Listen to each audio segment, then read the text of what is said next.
Hello, welcome to the Kristen Willow Show. I'm your host, Kristen Willisovich, recording live in the Gateway Hotel and Convention Center studios with my dear friend who I love so much, psychotherapist, Dr. Kathy Barton Brown. Woo! Zach. Woo! I told you, moving on up. Dr. Barton Brown, as usual, what an honor and a privilege, my friend, to see you. We've been friends for quite some time. It's an honor and privilege. You've been on my shows. And you are a subject matter expert in all that is mind, body, soul, mental health. Truly you are. And you're so eloquent, and you have such a style and a vibe about you that you just put everyone at ease. And thank you for taking the time to come on for the relaunch of the show. It's my pleasure. And you truly, your words of wisdom, it's just extraordinary, and you change lives. And the topic we're going to talk about today is pretty relevant, and it is, go ahead. We're going to talk about civility. And the lack thereof. And what's going on in the world that we just don't care about each other the way that we used to. Please help me. Where's humanity gone? What's your thought bubble on it? I mean, you are the subject matter expert.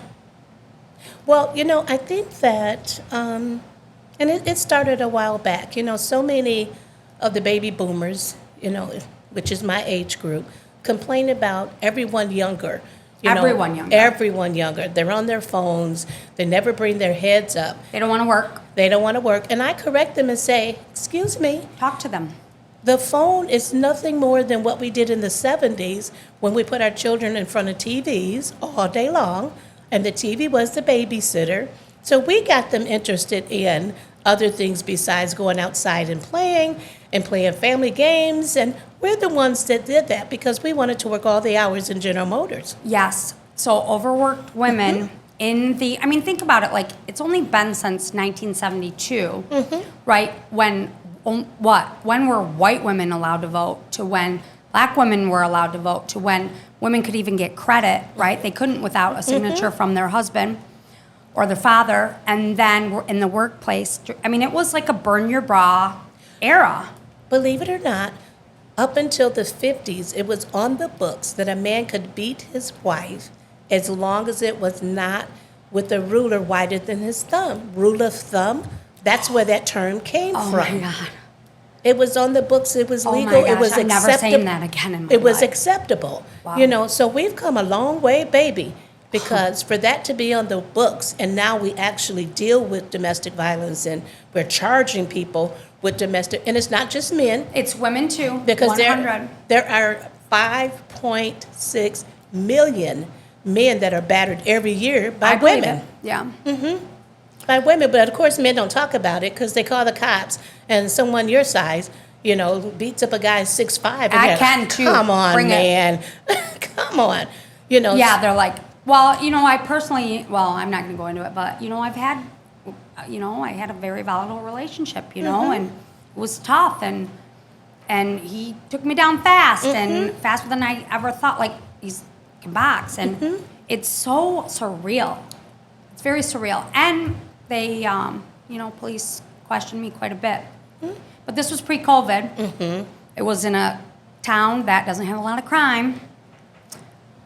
Predominantly white. Everyone. Not very diverse. Sorry, everyone. But I speak the truth. And, they just didn't believe me. And it's very damaging. Oh, it's damaging beyond to your self-esteem, and then long not to be believed on top of it. And oh my goodness, don't go to court. I don't want to talk about it. Okay, let's talk about something else. No, I want to talk about that. We can go into that, but just in the interest of my family is that. But there were lies. Like, I did it to myself. I didn't even know that's possible, right? Like, me, I would never hit my own self. Come on. But moving forward you're right, like social media, these keyboard bullies. Yes. But you get them out, let's see, in the streets, right? Right? That part. But even in the schools, I've had quite a few kids in my office who deal with bullying, and And I even had a situation in my own family. And I went up to the school and I said, the problem is you have all these wonderful anti-bullying programs, but you do nothing to the bully. That's the truth. They protect the bully sometimes. Yes. So there was a situation where the bully was told, do not say anything else to this person. And the bully came right back, posted on Facebook. As soon as I get off suspension, I'm going to grab them, I'm going to do this, I'm going to do that. Hopefully legal took over after that. No. Yeah. Came right back to school and started right back with the harassment. And the child was told, go to the principal and tell them. Well, when the child went to the principal says, it's hearsay. Interesting. What I find interesting, too, I want to talk about the Oxford shooting. They are now, because the parents said, keep him in school. They knew he was a danger, a menace to society. They suspected it was total negligence. And now they are getting federal prison sentences. They're going after the parents for these, because there's got to be accountability. We can't have it. We can't, I'm all for First Amendment. I live for that. But I'm all about the Second Amendment, the right to bear arms. That's the misperception, I think, about me personally, is they think, oh, you're libs. I'm not even a liberal. I'm independent. I'm for leadership. I'll go blue or red based on leadership. I'll go independent. I'll go, different parties. And I don't want to take away your guns. I protect your right to bear arms. I respect that. But that's the fear. But there has to be accountability, because enough's enough. There has to be. Enough's enough. So, there was just a shooting, I think 2 days ago in Rochester Hills at a water park. Hi, this is our world that we're bringing our beautiful babies up in. What happened to civility, Dr. Brown? Talk to me. Please tell me why it dissipated. I believe there's a couple factors with civility, and some people may not like a couple of these factors. But one of the factors was we became so focused on keeping up with the Joneses, having everything on the large scale. That it Vacations. Yes. Look at me. Yes. And not even spending the time to invest in our children. We invested in material things, but did not invest in our children. Yes. I grew up with a single mother, and me too. And my single mom was so proactive in what she put in us. She made life fun, but she taught us civility along the way. Right. My mom, we were rescued by the police. Wow. My dad was a batterer, and he put a sawed-off shotgun on my mother's nose, cocked, and he was going to blow her head off for 8 hours. So when we were rescued, she left 2 babies, 2 bottles, 2 diapers, and a complete nervous breakdown, which is why I'm passionate about mental health, especially for women. Yes. But when she came back after 6 months, she was like a phoenix coming out of the ashes. Praise God, because it could have gone a different way. Yes, and I have people that I know, and their mothers went a different way. So I'm very grateful. But what she did with her pain is she took her pain and used it to help other people gain strength. So our house literally became a haven for women who were being chased by men in the middle of the night. And so we would house women. We would house their children, because she felt it was only thing that she could do to help was to give back a safe place for women who needed to have a safe place. I love her. What a pioneer. What a pioneer. What a fearless risk taker, right? See, we lived in what was deemed as brand new apartments, but classified as the projects. Sure. But it's a mentality. It's a mindset. It's a mindset. She never told us we lived in the projects. Like how I was raised, whatever. Nah, it's fine. Then I married my husband, who grew up very lower socioeconomic, no money, had a dad who did 3 tours in Vietnam, right? They didn't know they were poor. They had no idea. They were happy. They lived at Pearson and Clio Road, Mayfair went to Hamady, and they had their friends and their barbecues, and they didn't know. Right. And thank goodness their mom cultivated them in the church. He speaks scripture, it rolls off his tongue. It's massively impressive, and that's what saved their lives, I think. And you have no idea you're poor, so that's the mindset. Understood that you may live in a poor situation, but you could have the richest spirit. What is on the inside? And so her focus was putting on the inside of both of us civility. loving people for who they were. Every Friday night, she had a party for her coworkers. She was the first person who went from being on welfare to becoming a welfare worker because they hired her even before she graduated with her associate's degree. Wow. So her whole mission was to give back, give back. I was sitting in my office where I work with your mom, and a white lady, looked at me and said, "Did you know Carol Barton?" And I said, "Yes, she was my mom. She was gone by that time." As you're sitting with my mom. How Right. ironic is that? And That's kind of crazy. She says, I'm going to cry. well, Go she ahead. started crying. Yeah, I am And then I too. said, "Oh dear, what did my mother say to her?" Because my mom had a sharp tongue. And she got herself together. She said, "It's because of your mother that I have this job." And I said, "How so?" She said, "My husband left me with 4 children and no education. Back in the day. And your mother was my caseworker at welfare." Yeah. She said, "Your mother made me promise 2 things." She said she went in her pocket, she gave me money, extra money for food. Oh, you're She making me bought cry. all of my 4 boys' school clothes, all of their school supplies, and she made me promise that I would not tell anyone and I wouldn't stop going to school till I got my master's. And because I kept my Amen. promise, that's how I got this job. That's civility in action. Amen. That's civility That's in action. warrior. That is warrior blood, baby. That's how it goes and rolls. What are we giving back? You know, we first met, you guys, Motown and more. So we were doing Cyndi Lauper that year for the foundation. And you were, who were you? We were Mary Mary, the gospel group They Mary were the Mary. gospel group Mary Mary. And no joke, we are just sitting there staring at each other. No joke. We don't even know each other. This was years ago. And for the record, was the cover of the CD record. Lynnetta's no dummy. She knows how to sell records.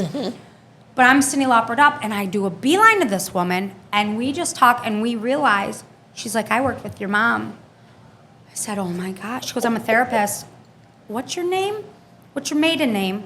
She said, "Honey, I worked with your mom for years." And I started crying, didn't I? I started crying. And that's how I feel like with your moment sitting with my mom, like how it comes full circle and how you and I are so close and connected, and you coming back and supporting us. It's really important because you're brilliant and you're genius, and we need you because this world is crumbling. I have hope and faith, but help us. What do we need to do, please? How do we fix this? In 2017, I was appointed by Dr. Clyde Rivers, who is an American man who has recently been appointed 32 regions of Ghana as a king. Oh, my He's king goodness. over 32 regions. So he appointed me as Global Civility Ambassador, bringing civility back to the earth. You guys, we have, every guest has been so amazing today. It's so incredible. Global Civility Ambassador. And you certainly, with great authority comes great responsibility. It goes back to the golden rule, treating people like we want to be treated. So when I speak to everyone, and I'm not offended if they don't speak back, because if you could really see the souls of people walking around, You don't know. our souls look like Swiss cheese. We have so many wounds, we have so many holes, we have so many places where we're depleted. Yeah, You that's know. the truth, isn't it, you guys? And just a little kindness goes a long way. So far, it's like the Maya Angelou, quote that people will forget what you say, They'll what comes forget out of your what mouth you do. but they'll never They'll forget never forget how how you you make made them feel. And that's what, and I think we've become such a desensitized society. People think they can say anything to anyone, and it's social media. And what I saw interesting on the news, the federal government is starting to put FDA labels on Facebook and social media platforms. Good. Isn't that great? It's 20 years in the making, a little slow, but at least they're starting to make some change, and they're starting to put FDA regulations. We need accountability. 100%. Because I think, we talk about it, we forget we're all human beings. Even the celebrities are getting it left and right. They're getting it hard. Yeah. And so I question people, these young up-and-comers who want to become big influencers. It's like, oh gosh, be careful what you wish for.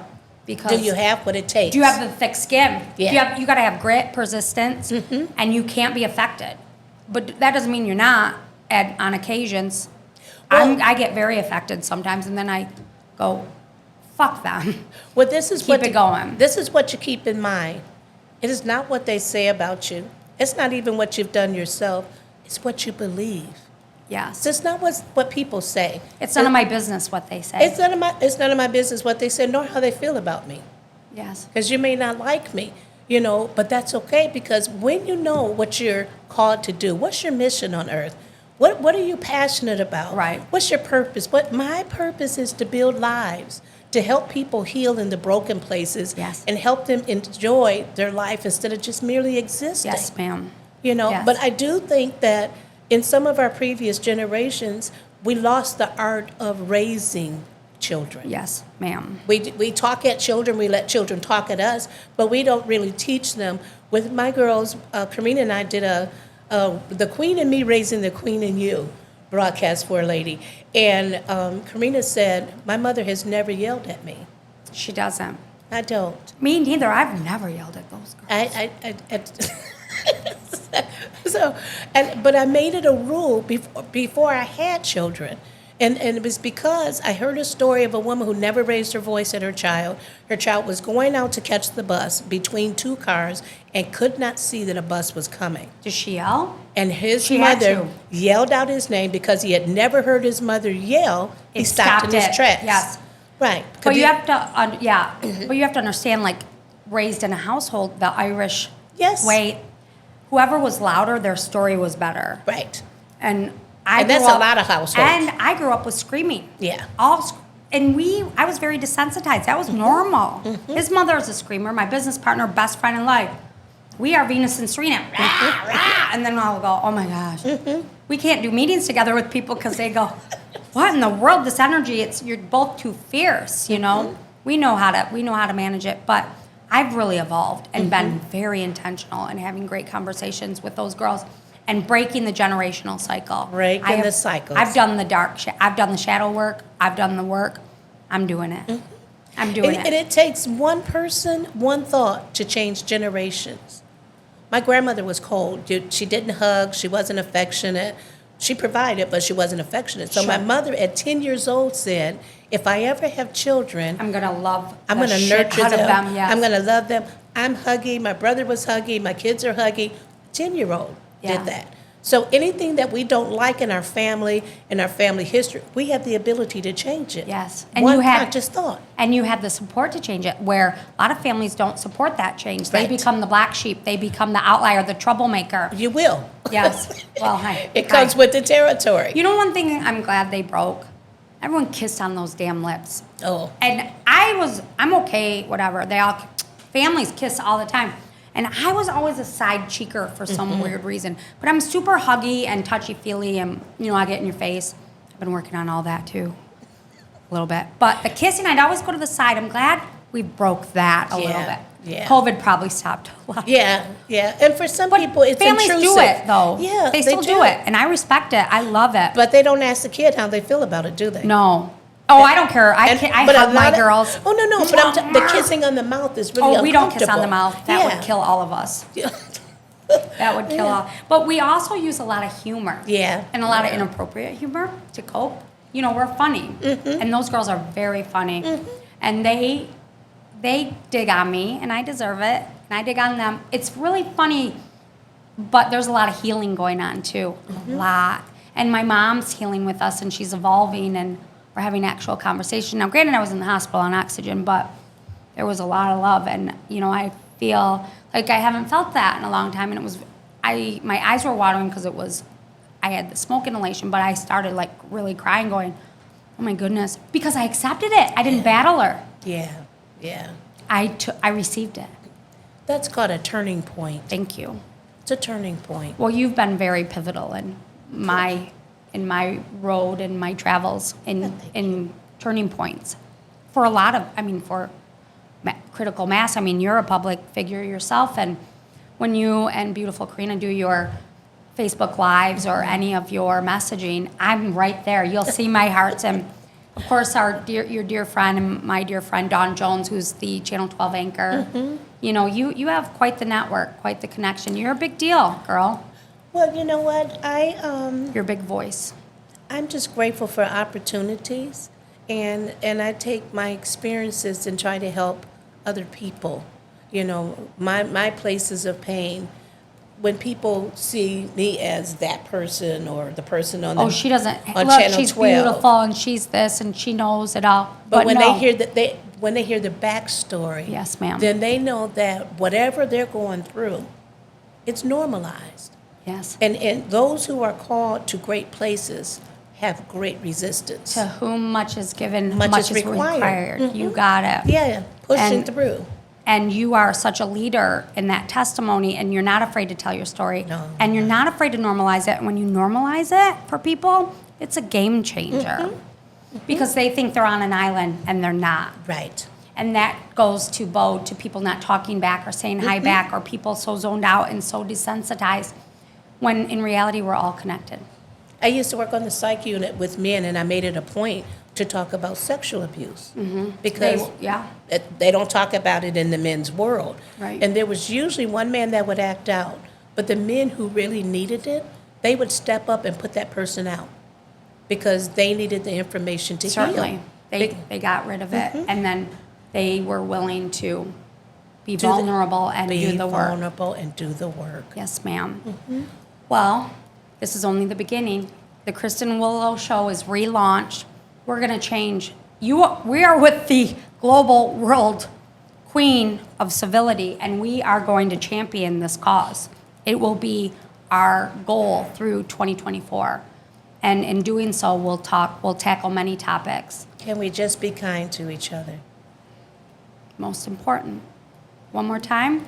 Can we just be kind to each That's other? all it takes.